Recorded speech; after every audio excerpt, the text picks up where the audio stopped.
spotting guide above you. That's to help you identify some of the animals you may come across here on the reserve. We're not going to be able to see all of them, but we're going to give it our best shot. The Harambe Reserve was established here in 1971. Its goal was to protect the wildlife we're going to see here today. Over the years, the animals have become less frightened of us humans, which is great. That means they're most likely going to stop running away from you.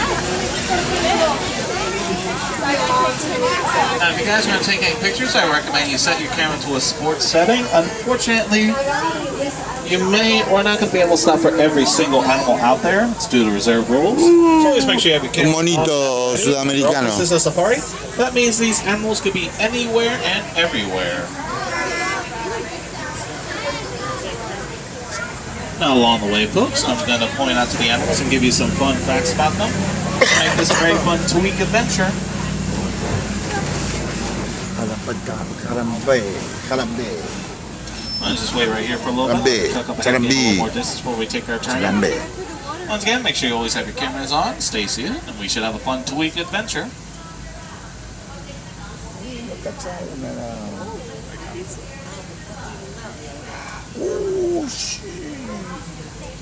Alright, we got the all clear, so we're about to enter the reserve. Our first stop here is inside of the Little Aturi Forest. Make sure you keep a keen eye out. These animals like to use their natural colors and markings to blend into the background here.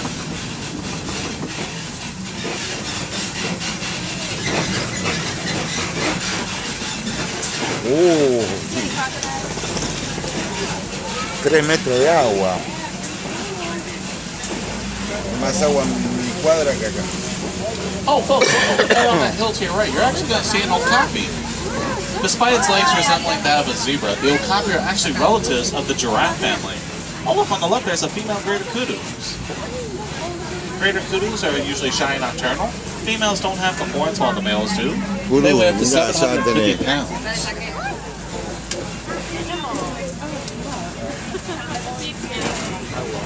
Now, the okapi weren't discovered by Westerners until 1901. They're very shy creatures, so they were hard to find. On the left here, we're going to come across a watering hole. Watering holes are important gathering places here in the forest. They'll give us a chance to see that black rhino over there. As you can notice, that black rhino over there is covered in what looks like clay mud. They use mud and dirt to act like a sunscreen to help protect themselves against the sun's harmful rays. On the right here, we have some saddle-billed stork over here. These guys grow to be about 5 feet tall with a wingspan 8 feet long. They're mainly recognized for the yellow saddle shield on their bills. Unfortunately, the black rhinos here are hunted by poachers for their horns, because their horns have a high value in the black market. Oh, no, that's not. But thanks to poachers, there's only about 5,000 black rhinos left in the entire world. Although, folks, over on the top of that hill there on the right, you're going to see some bongos. Creatures known to be called the ghosts of the forest. They're usually very hard to find because they like to hide. Hence the name Ghosts of the Forest. I don't think we're going to see any more animals around here, so we're going to move on out of the forest. Make sure you guys stay seated. This road's only going to get a lot bumpier from here on.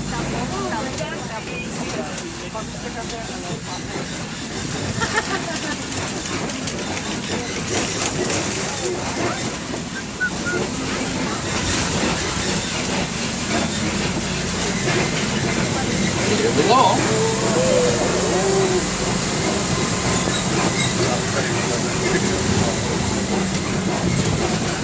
Now we're entering the Saki River at this time.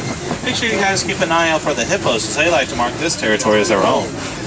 Now when a baby hippo's born, that calf can only weigh in at 85 pounds. When they grow to be adults if they're male, they usually weigh in around 5,500 pounds. How you know this midnight? They usually come out at night to eat. They can eat up to 300 pounds of food a day.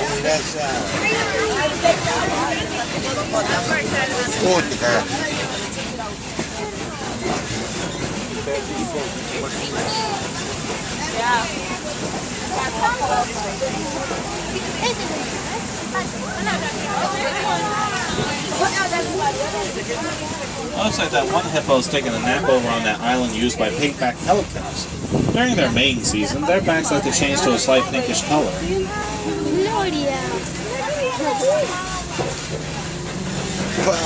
Once again, folks, make sure everyone stays seated. I can see everyone through this lovely mirror here to make sure everyone stays seated.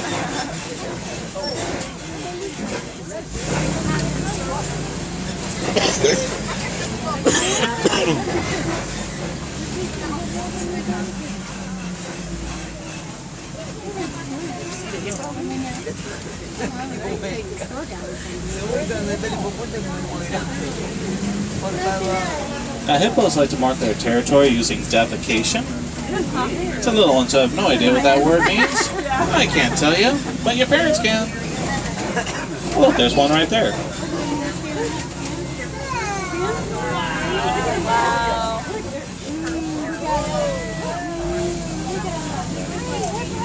Now, folks, we're going to come across an old bridge up ahead. I'm going to strongly enforce that you stay seated at all costs.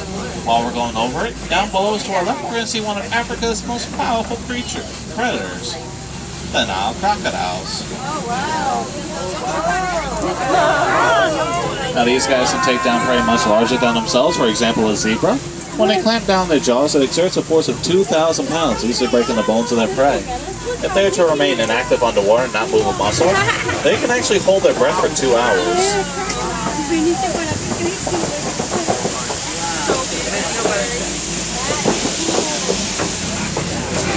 Now we're going to exit this ecosystem here and enter a different one up ahead. With a different ecosystem, we're bound to come across different species. Let's go see what we can find.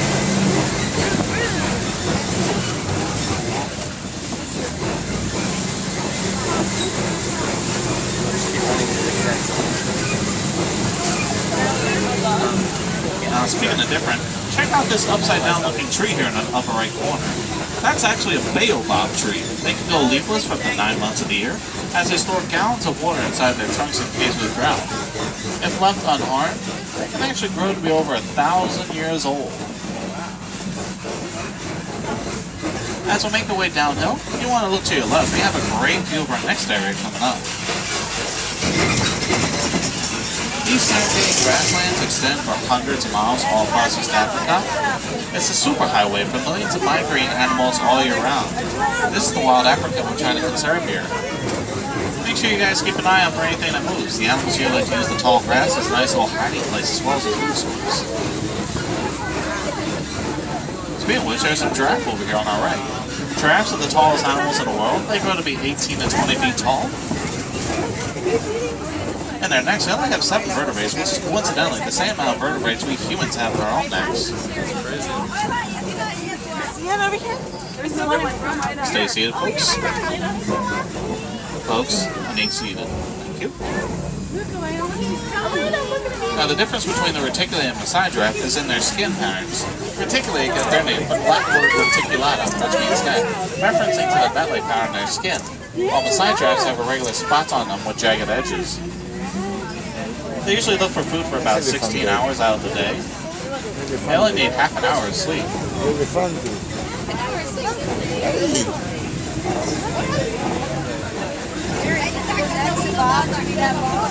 Now it looks like there's also some Ankole cattle hanging out by that one particularly giraffe in the back. Ankole cattle are the only domesticated animals on our reserve here. They use their giant horns to circulate blood to their bodies to help keep them cool.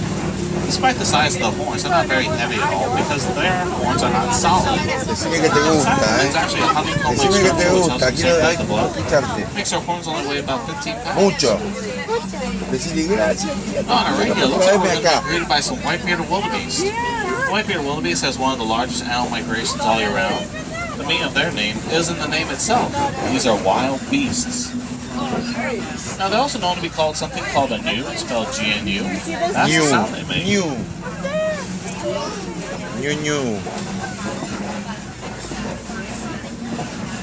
Esto sabe cómo se lo morfa, como pancho. Son medio tontitos, con 3-4 kilómetros pueden correr nada más. ¿A dónde los muerden?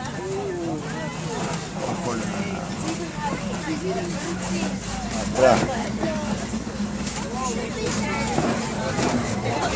¿Y los cornudos eso? Many people wonder if there's enough food in this ecosystem for every animal out here. There indeed is. Elephants like to be known as the bulldozers of the forest. They knock down trees so they can eat the leaves at the very top. While the giraffe are like fruiting trees. They eat from the underside of the tree so they can let in light. Zebra will mow down grass to help those roots go in. While little gazelle woodhogs help trim up the edges. That's balanced ecosystem. There's enough food here for everyone.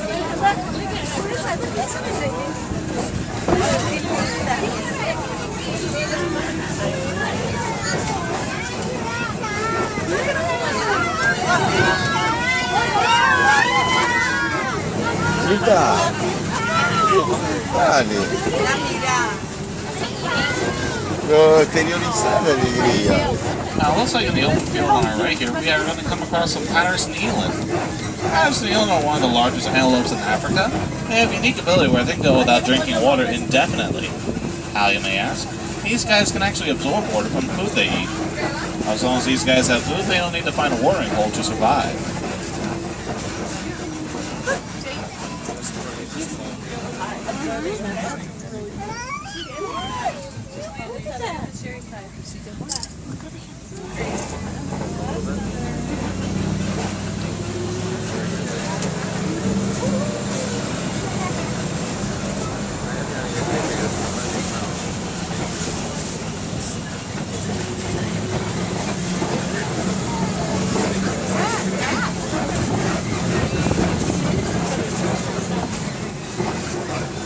Over here, we're about to reach the entrance to Monkey's Point. Monkey's Point is home to the mangroves, one of Africa's most colorful and largest monkeys. You usually look for the dominant one in the group. I look for the mandrill with the most color on their face and on their rear end. Let's go see if we can find some.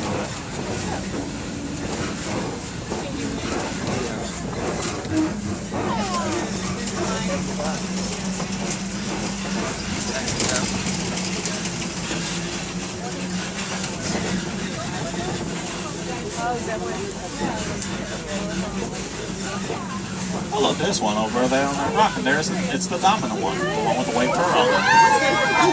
Oh, qué pariente. As you can see, mandrills like to partake in group grooming sessions, help strengthen their social bonds with one another. It's what makes their society strong. Ya te dije, era un culo rojo, ¿viste? Now we're going to continue our way over to elephant Con el culo apuntando para Unfortunately, sonreírte. elephants face a really dangerous threat. That dangerous threat are humans. Poachers have been targeting the elephants with their tusks, which are made of ivory. Also, as a result of us inhabiting the same living space as them, it leads to difficult situations between both the humans and the elephants. If you help out by supporting your conservation organization and educating yourself and us on how we can help, the more we learn, the better prepared we are in their time of need.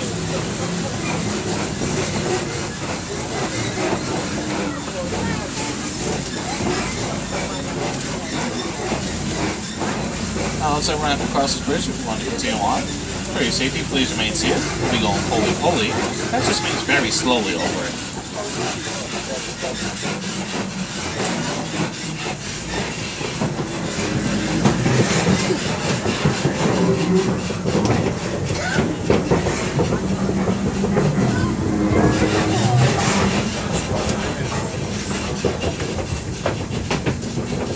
All good. Now we get to move on our way to elephant country.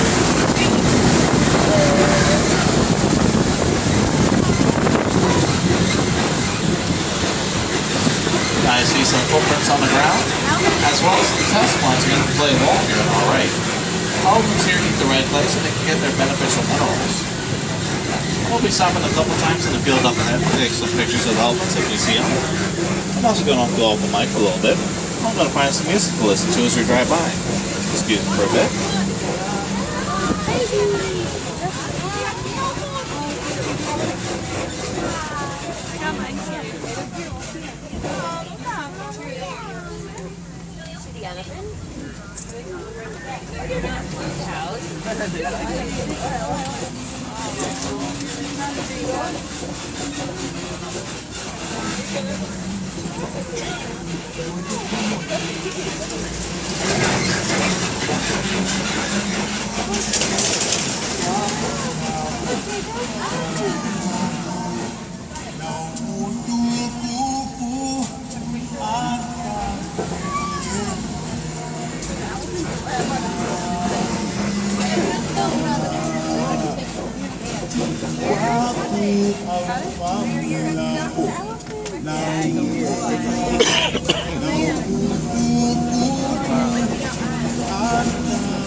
Now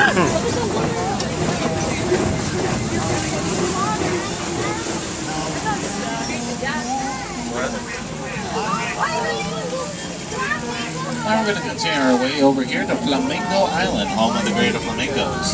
These guys are the tallest and lightest pink flamingos of their species. They get their pink colors from their steady diet of brine shrimp, and other creatures high in beta-carotene. Sometimes it takes years for them to actually start showing their pink colors, so don't be surprised if you see a few of them in different shades of pink.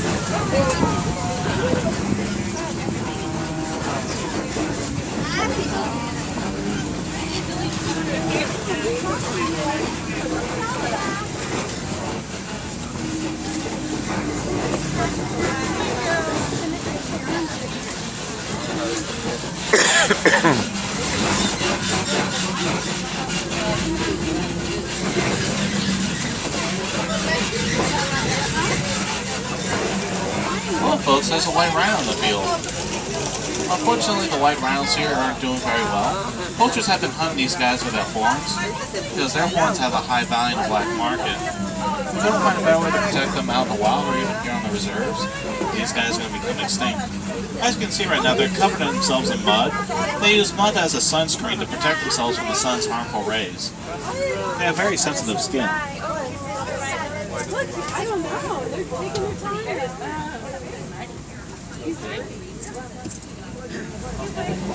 Now, originally, their name actually came from the word vite, V-I-T-E, vite, which means wide, referencing to their broad mouths. When they were introduced to us over here, we actually misheard the word vite and took it for white. Now we know why they're called white rhinos.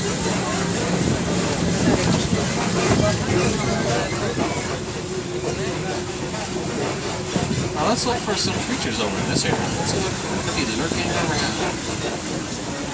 Oh look, you can see a cheetah on that hill over there.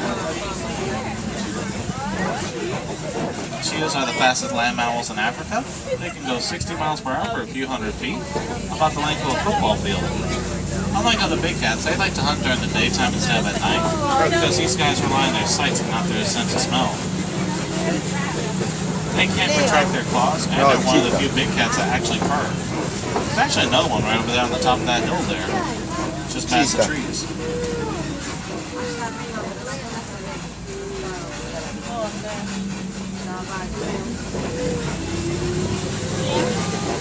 Now, speaking of big cats, up ahead we're about to reach what we call a kopie.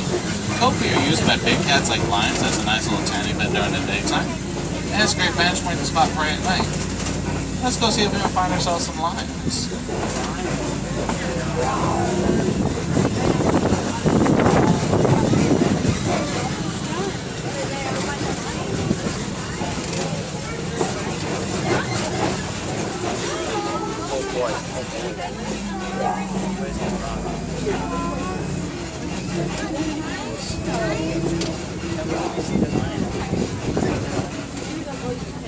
Oh, it appears there'll be those white rhinos over there taking a nap. I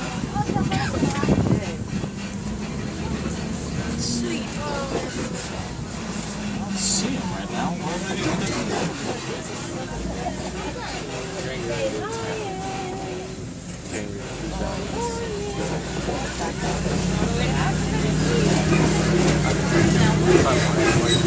Must be hiding somewhere in the shade right now.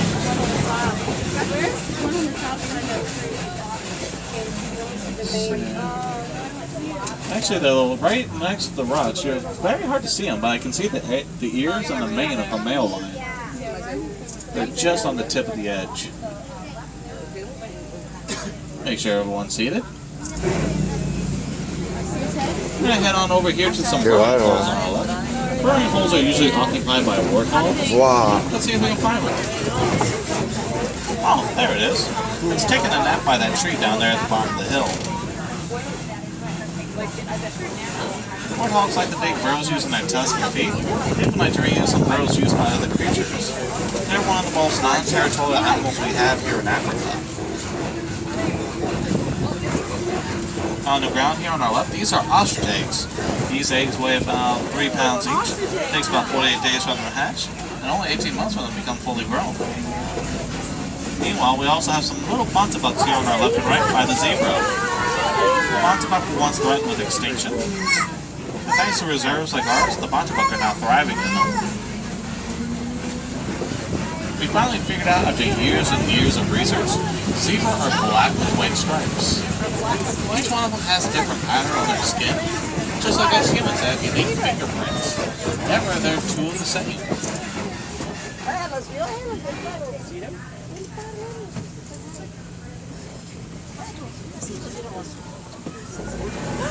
Now we're about to head into the Spaghetti Glen now. Spaghetti Glen is our newest area of the reserve.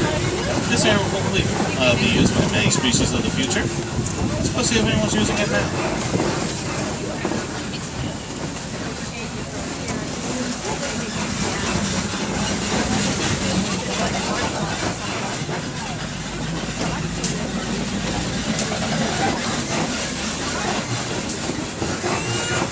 Looks like on top of that hill there to our left, we're going to be seeing some ants here. Ants are one of the many animals that reside here in Africa, just like the Parasaneon was all. They share the same ability of absorbing water through their food. As great as a skill as it is, unfortunately it's not doing them any favors right now, because in their original habitat, they live in a desert where food is very scarce. So these guys are really endangered right now. In fact, there's only about 300 of them left.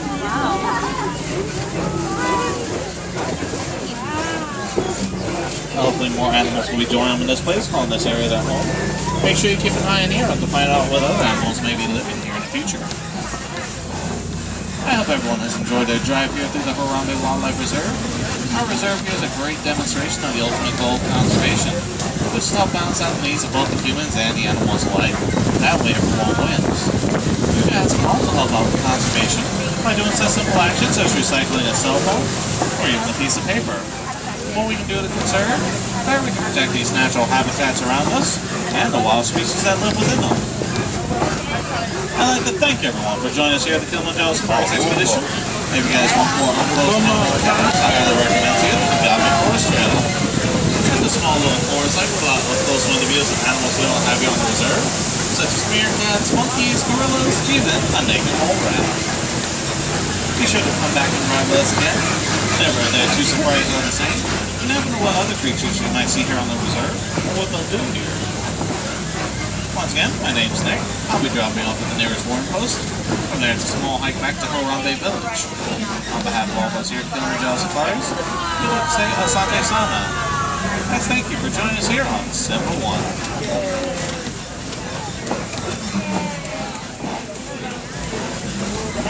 Pero millón.